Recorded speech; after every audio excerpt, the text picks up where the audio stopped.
Hello વિદ્યાર્થી મિત્રો, આપ તમામનું અમારી યુટ્યુબ ચેનલ એકેડમી અને પ્લેટફોર્મ પર છે મોસ્ટ વેલકમ છે. તો આજે કંઈક છે હાલમાં જ લેવાયેલી રેવન્યુ તલાટી છે તેનું સરસ મજાનું છે એનાલિસિસ આપની સમક્ષ છે એ લઈને હું આવ્યો છું. અને એ મારા અનુભવને આધારે છે કંઈક મેં એનાલિસિસ કરેલું છે. અને એ પહેલાં તો જે પણ વિદ્યાર્થી મિત્રો છે એ રેવન્યુ તલાટીની એક્ઝામ માટે ગયા હતા, એક્ઝામ આપી અને જેમનું પણ પેપર છે સારું ગયું અને એમને ખબર છે કે નહીં મારે સારા એવા માર્ક્સ થાય છે તો હું મેન્સ માટે છે એપીઆર થવાનું છું. તો એવા વિદ્યાર્થી મિત્રોને છે એ ખૂબ સરસ મજાની છે એ શુભકામના છે પાઠવું છું. અને અમુક વિદ્યાર્થી મિત્રો છે એ મૂંઝાતા છે કે જે મને ખબર નથી પડતી મારે આટલા માર્ક છે તો મારે તૈયારી કરવી કે ના કરવી, શું કરવું કાંઈ ખબર નથી પડતી. હવે છે એ ઓલરેડી છે એ ડેટ આવી ગયેલી છે. તો આવા કન્ફ્યુઝન વાળા વિદ્યાર્થીઓ છે એ કન્ફ્યુઝ હોય કે શું કરવું કંઈ ખબર ન પડતી, એવા વિદ્યાર્થી મિત્રો માટે છે આપણે સરસ મજાનું છે એનાલિસિસ છે કરીને આવ્યા છીએ. તો સૌપ્રથમ વાત કરીએ કે સાહેબ પેપર કેવું હતું, સરળ હતું, હાર્ડ હતું, મધ્યમ હતું, કેવું હતું. તો જોઈએ કે પેપર કેવું હતું. માર્કેટમાં છે તમે ઘણા બધા મેરિટના છે વિડીયો જોઈ લીધા છે, પરંતુ આપણે છે એ જોઈએ કે કઈ રીતનું હતું પેપર. તો મારા અનુભવના આધારે મેં પેપર એનાલિસિસ કર્યું અને મને કંઈક છે આ મુજબ છે ક્વેશ્ચનો છે એ જોવા મળ્યા. આ લેવલના છે કંઈક ક્વેશ્ચનો હતા, તમે જોઈ શકો છો. આમાંથી છે એ કંઈક બંધારણ, ગુજરાતી છે, હા, પછી જોઈએ તો સાયન્સ એન્ડ ટેક, કરંટના અને ગણિત અને રીઝનિંગ, આ 4-5 ટોપિકના જે ક્વેશ્ચન હતા કે જે થોડુંક સરળ કહી શકાય. બાકી છે મોડરેટ લેવલ ને હાર્ડ લેવલના છે ક્વેશ્ચન પૂછી લીધા હતા એવું મને લાગ્યું. પછી સાહેબ તમે મેરિટ કહો ને આ બધું તો અમે જોયું છે, અમે ખબર હતી, અમે પેપર આપીને આપ્યા છે. અરે ભૂલા લાલા ખમને જો અહીંયા. હવે જોઈએ કે આ પેપરમાં છે એક સરળ ક્વેશ્ચનો છે કેટલા હતા સાહેબ કે જે બધા વિદ્યાર્થી મિત્રોને આવડે. તો અંદાજે 90 થી 100 ક્વેશ્ચન એવા હતા કે જે વિદ્યાર્થી મિત્રો છે 1-2 વર્ષથી પ્રિપેરેશન કરતા હોય અને સારા એવા લેવલે તૈયારી હોય તેમને છે એ 90 થી 100 સુધીના જે ક્વેશ્ચન છે એ સારી રીતે આવડી શકે. ત્યારબાદ જોઈએ કે મધ્યમ લેવલના ક્વેશ્ચન હતા કેટલા હતા સાહેબ. તો જોઈએ કે 40 થી 50 માર્કના છે એ કંઈક ક્વેશ્ચન હતા જે મધ્યમ લેવલના હતા, બહુ સરળ પણ ના કહી શકીએ અને હાર્ડ પણ ના કહી શકીએ, લેવલવાળા હતા. પણ તો એવા પણ છે કંઈક 40 થી 50 ક્વેશ્ચન જોવા મળ્યા હતા. અને હાર્ડ લેવલ એ ખૂબ જ છે હાર્ડ તમે કહી શકો કે જે અમુક તુરમખા હોય એમ કે સાહેબ અમને તો આવડતા હતા. હાલ અલા તને આવડતા હશે. 40 થી 50 ક્વેશ્ચન એવા હતા કે જે થોડાક લેવલવાળા હતા. તો અમુક હશે તુરંખા, મેં કીધું એમ કે સાહેબ અમને આવડતા હતા, અમારે 180 ને 190 થાય છે. તો શું પૂરા તારે 180-90 થતા હોય, તારાથી છે એ બીજા 40-50 જોવા મળે અને 180-90 થતા હોય તો શું તમારાથી જે મેરિટમાં ફેર પડે? ના પડે. કેમ ના પડે? કેમ કે જગ્યા છે મિત્રો ખૂબ જ વધારે છે, 2300 સમથિંગ આઈ થિંક છે જગ્યા છે. એટલે છે એ 40-50 વિદ્યાર્થીઓને છે એવા માર્ક થતા હોય તો કંઈ ફેર નથી પડી જવાનું મેરિટમાં. એટલે એવું કંઈ ડરવાની જરૂર નથી. હા, આવા વિદ્યાર્થી મિત્રો પછી અમુક વિદ્યાર્થીને ડરાય છે.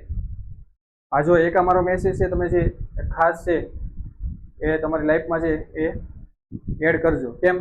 જો તમે ગવર્મેન્ટ એક્ઝામ છે પ્રિપેરેશન કરતા હોય, તમે છે જ્યારે બી એક્ઝામ હોલમાં જાઓ, પેપર આપો, એક્ઝામ હોલની બહાર નીકળો, તમારે છે કોઈ પણ સાથે કોઈ પણ જાતની છે એ ચર્ચા કરવાની નથી. સીધું શું કરવાનું છે, બસ પકડવાની છે, જે બી છે તમારે વાહન, ટ્રેન, વેન જે પકડીને છે ઘર ભેગું થઈ જવાનું છે.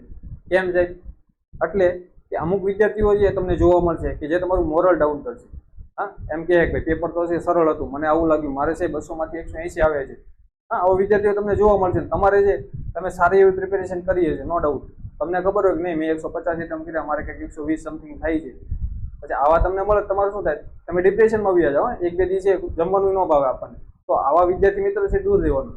શું કરવાનું? એક્ઝામ હોલમાં જવાનું, પેપર આપ્યું, નીકળીને ઘર ભેગા થઈ જવાના. બીજું કાંઈ નહીં કરવાનું. આ જ કરવાનું, નહીં તો પછી તમે જે ડિપ્રેશનમાં વ્યા જાઓ. જોયું છે મેં ઘણા બધા વિદ્યાર્થી મિત્રો સાથે જ આવું થાય છે. તો ખાસ તમારે ધ્યાન રાખવાનું. ચાલો આપણે અહીંયા પાછા આવીએ કે ભાઈ સાહેબ આટલા છે આ લેવલના કંઈક છે ક્વેશ્ચનો છે એ જોવા મળે છે. તો આમાંથી જોઈએ તો કંઈક 150 માર્ક સમથિંગ છે એ એવું પેપર હતું કે એમાંથી આપણે કહી શકીએ કે મેરિટ છે બની શકે. આટલા ક્વેશ્ચન એવા હતા કે તમામ વિદ્યાર્થી મિત્રો છે એટેમ્પ કર્યા હશે એવું કહી શકીએ. તો આમાંથી શું સાહેબ બધાને છે જે વિદ્યાર્થી મિત્રો છે એટેમ્પ કર્યા એને હું 150માંથી 50 આવ્યા છે. અમુકને આવ્યા હોય નો ડાઉટ, કદાચ આવ્યા હોય, એક્યુરેસી સારી હોય તો થઈ ગયું હોય.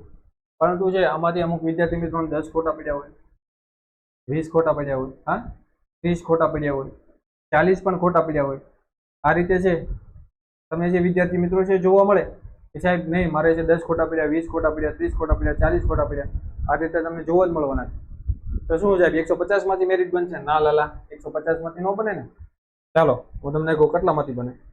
તો જે પણ વિદ્યાર્થી મિત્રોને છે કે જેટલા ક્વેશ્ચન અટેમ્પ્ટ કર્યા ને એમાંથી ખોટા પડ્યા એ રીતે છે અમુક વિદ્યાર્થી મિત્રોને માની લો કે 130 આવે, 125 આવે, 120 આવે, હા 110 આવે, આ રીતે નીચે અથવા તો આપ હોઈ શકે છે. આ રીતે છે હોઈ શકે. હા સાહેબ હોઈ શકે ને, હોઈ શકે ને. હા સાહેબ. તો શું છે 130 અટકી શકે, 110 જઈ શકે.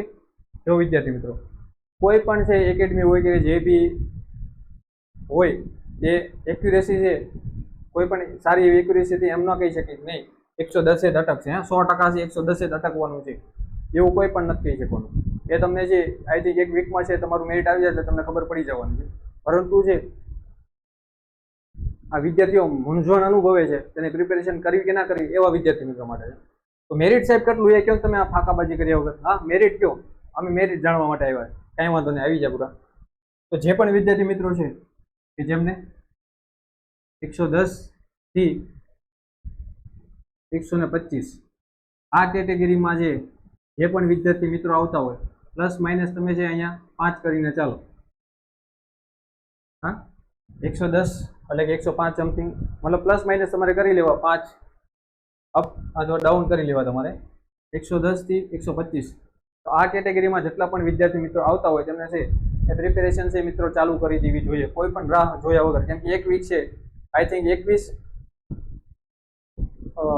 તમને આ 14 તારીખ આપી દીધી ડેટ આપેલી છે. આઈ થિંક 14 તારીખે તો તમારી મેન્સ છે ઓલરેડી છે ડેટ આપી છે એટલે એક મંથ જેવો છે તમારી પાસે સમય છે એવું કહી શકે.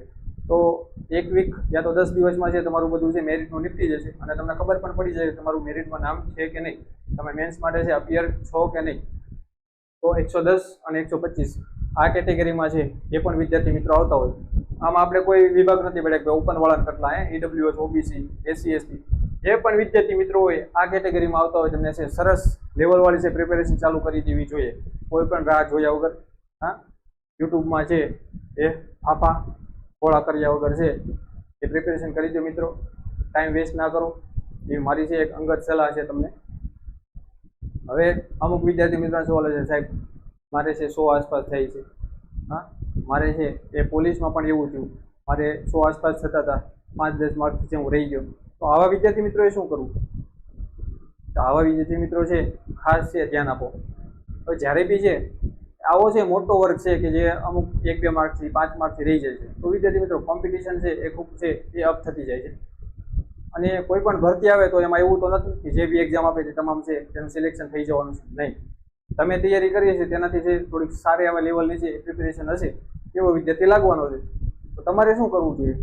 તમારે છે જ્યારે બી તમે પેપર આપો જે બી ભરતીનું પેપર આપો પેપર લઈને બેઠો તમે આવી એનાલિસિસ કરો સબ્જેક્ટ વાઇઝ છે તમે માર્ક્સ જુઓ કે કયો ક્વેશ્ચન છે એ મારો ખોટો પડ્યો અને મારે છે હવે એમાં શું ઇમ્પ્રૂવ કરવું જોઈએ કે જેથી છે હું એમાં છે સારા એવા માર્ક્સ છે એ સ્કોર કરી શકું. આના પર છે તમારે મિત્રો ધ્યાન આપવું જોઈએ. હવે જો તમે એ રીતે છે એનાલિસિસ કરશો પછી છે આપને ખબર પડી જવી જોઈએ કે નહીં હવે પછીની એક્ઝામમાં મારે આ ભૂલ નથી કરવાની. તો તમે એની ભૂલ છે એ વાગોળિયા કરશો ફરીવાર, હા ધ્યાન નહીં આપો તો તમે છે 1-2 માર્કથી છે એ રહી જ જવાના. પરંતુ છે આપણી ભૂલમાંથી જ છે આપણે કંઈક શીખવાનું છે. જો તમે નહીં શીખો તો હર વખતનું એનું એ જ રહેશે. પરંતુ તમે શીખી જશો તો 100% છે મિત્રો તમને છે સફળતા મળવાની છે અને એમાં તમને છે કોઈ પણ નહીં રોકી શકે. હા કોઈ પણ તમને છે એમાં નહીં રોકી શકે. એટલે તમારે છે ખાસ છે વિનંતી છે જે વિદ્યાર્થી મિત્રો છે કે 100 આસપાસ માર્ક થતા હોય તે એનાલિસિસ કરો પેપરનું મિત્રો. અને હવે પછી છે નેક્સ્ટ છે ઘણી બધી ભરતીઓ આવવાની છે. જોઈએ કે સાહેબ કઈ ભરતી આવવાની છે તો તમે જુઓ કે નેક્સ્ટ હવે સીસીએ આવવાની છે. ન્યૂ સીસીએ તમને છે જોવા મળશે. પછી પંચાયત ભરતી બોર્ડ છે જીપીએસએસબી તેમાં છે સારી એવી ભરતી આવવાની છે. આમાં તલાટી પાછી આવવાની છે. જે પણ વિદ્યાર્થી મિત્રો છે તલાટીની તૈયારી કરવી છે અને મેન્સ આપવાથી જે એ ડરતા હોય તેવા વિદ્યાર્થી મિત્રો માટે છે એમસીક્યુ બેઝ એક્ઝામ સરસ મજાની આવવાની છે. 200 માર્કનું પેપર છે અહીંયા. તો તમે તૈયારી છે સરસ મજાની છે ચાલુ કરી દો. પછી પોલીસની ભરતી જે આપણે આવવાની છે ફરીવાર, તો ધરખમ ભરતીઓ મિત્રો આવવાની છે. હા, તમારે છે થોડા ઘણા માર્કથી તમે રહી ગયા હોય તો તમારે એની ભૂતકાળ છે વાગવવાની કોઈ જરૂર નથી. હા, એક ભરતી નહીં તો બીજી આવવાની જ છે. તમારી મહેનત ડબલ કરો. હા, 5 કલાક વાંચતા હોય તો 10 કલાક રીડિંગ કરો. તમે 100% તમને સફળતા મળશે.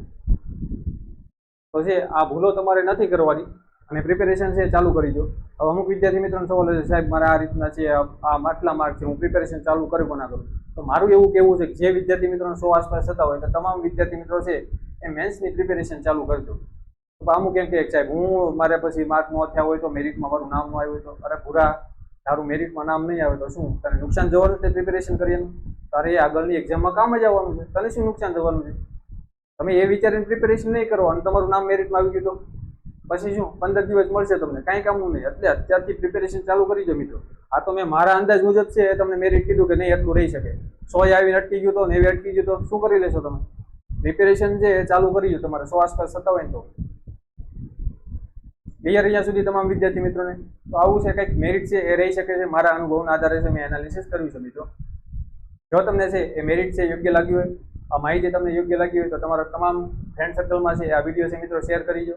હા, અને હવે પછી છે એ તમામ સબ્જેક્ટનું છે તમને સરસ મજાનું બેઝિક ટુ એડવાન્સ લેવલના છે એ સિરીઝ છે આપણા સેશનમાં તમને જોવા મળશે. આપણા યુટ્યુબ પ્લેટફોર્મ પર છે તમને જોવા મળશે. તો જે વિદ્યાર્થી મિત્રો છે ના જોડાયા હોય 100% છે જોડાઈ જજો. સરસ મજાના છે એ લેવલવાળા તમને છે લેક્ચર હવે પછી છે જોવા મળવાના છે. અને આપણે છે એ બેઝિક ટુ એડવાન્સ મેથ્સ અને રીઝનિંગની છે એ સરસ મજાની છે સિરીઝ ચાલુ કરી છે.